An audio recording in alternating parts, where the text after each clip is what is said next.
बेटा last class तक हमने पढ़ा था कि एग्रीकल्चर के फील्ड में at the even on the even of independent क्या कंडीशन थी। एग्रीकल्चर कैसा था इंडिया का जब देश आज़ाद हुआ। आज हमारा टॉपिक है industrial sector on the EV of independent, कि जो हमारा इंडस्ट्रियल सेक्टर था, जो हमारा उद्योग क्षेत्र था, उसकी कंडीशन क्या थी at the time of independence. ठीक है। मेन मोटिव हम ऑलरेडी पढ़ चुके कि ब्रिटिश हमारे देश में आए थे, उनका मेन मोटिव हमें एज अ सोर्सेज यूज करना था। हमारे यहाँ की जो भी क्रॉप्स वगैरह है उसको अपने देश में यूज करना था, क्योंकि वहाँ पे इंडस्ट्रियल रिवोल्यूशन हो चुका था। इसी से उन्होंने क्या किया, the policy British government follow was systematic D industrialisation.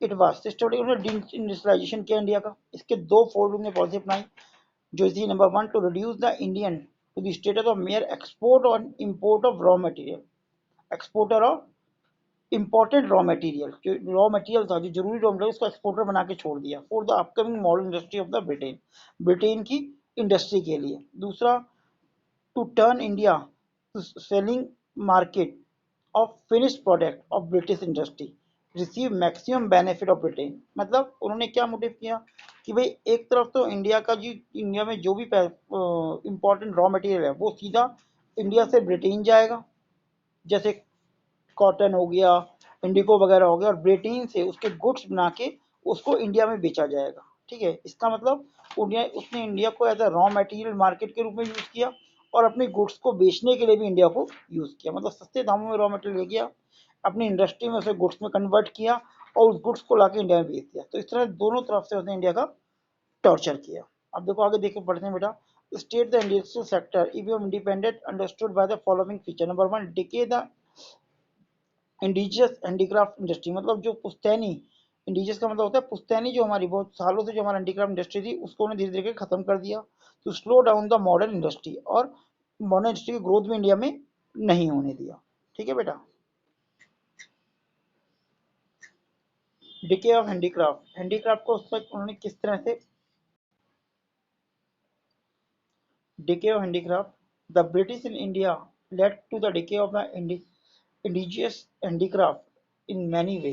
अब उन्होंने किस तरह से इंडिया का जो हैंडीक्राफ्ट है, जो बहुत सारे सुंदर कालीन, मूर्तियां, हीरे जवाहरात वगैरह जो उसमें बनाए जाते थे, उनको किस तरह उन्होंने खत्म किया। Number one, introduce discriminatory tariff policy. उन्होंने डिस्क्रिमिनेटरी टैरिफ पॉलिसी, टैक्स की पॉलिसी अपनाई। किस तरह से, this policy allow the export of raw material from India and free import of Britain made goods to India.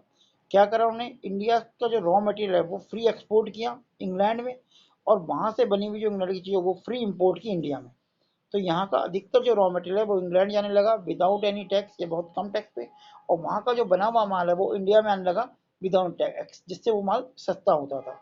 The Indian handicraft पर discourage by imposing the heavy duty of their export. अब Indian handicraft के जो भी कालीन, मूर्तियाँ वगैरह थी, उनमें बहुत ज़्यादा टैक्स लगाया।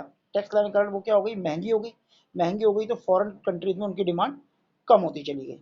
Next, it led to decline the handicraft both the domestic as well as international market on one hand, and easy enter to the British made goods in India another। उन्होंने धीरे धीरे क्या करा, डिक्लाइन करते गए handicraft को, domestic देश के अंदर भी और विदेशों में भी हैवी टैक्स वगैरह ला के, और अपने ब्रिटेन की बनी गुड्स को इंडिया में इंट्रोड्यूस करते गए चले गए। क्यों, वहाँ ऑलरेडी इंडस्ट्रियल रिवोल्यूशन हो चुका था, तो चीज़ें, वस्तु जो चीज़ें थी बहुत सस्ते दामों में बन रही थी, जो कि यहाँ के हैंडीक्राफ्ट से काफ़ी सस्ती थी।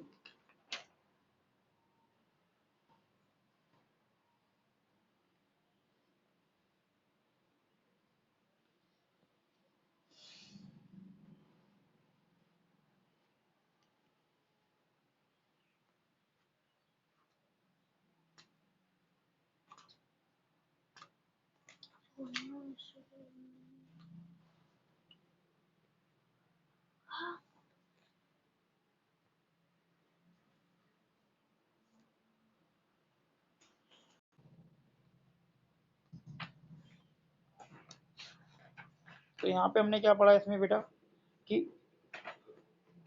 Change in taste and preference वाली बात पड़ी, कि change in taste and preference का मतलब क्या, लोगों का टेस्ट एंड प्रेफरेंस चेंज हो गया, जिस कारण से ब्रिटिश जो गुड्स आ रहे थे वो उसे यूज करने लगे, और इंडियन गुड्स की डिमांड कम हो गई। फिर इंक्रेजमेंट ऑफ इंडियन हैंडीक्राफ्ट धीरे धीरे फॉल गिरता चला गया, इंक्रेजमेंट उनको प्रोत्साहन देना हैंडीक्राफ्ट को। पहले क्या था, राजाओं वगैरह ने उन्हें संरक्षण दे रखा था, उनकी बनी चीज़ें खरीदते थे, उन्हें पैसे देते थे। ब्रिटिश के आने के बाद वो धीरे धीरे खत्म होता चले गए। ठीक है।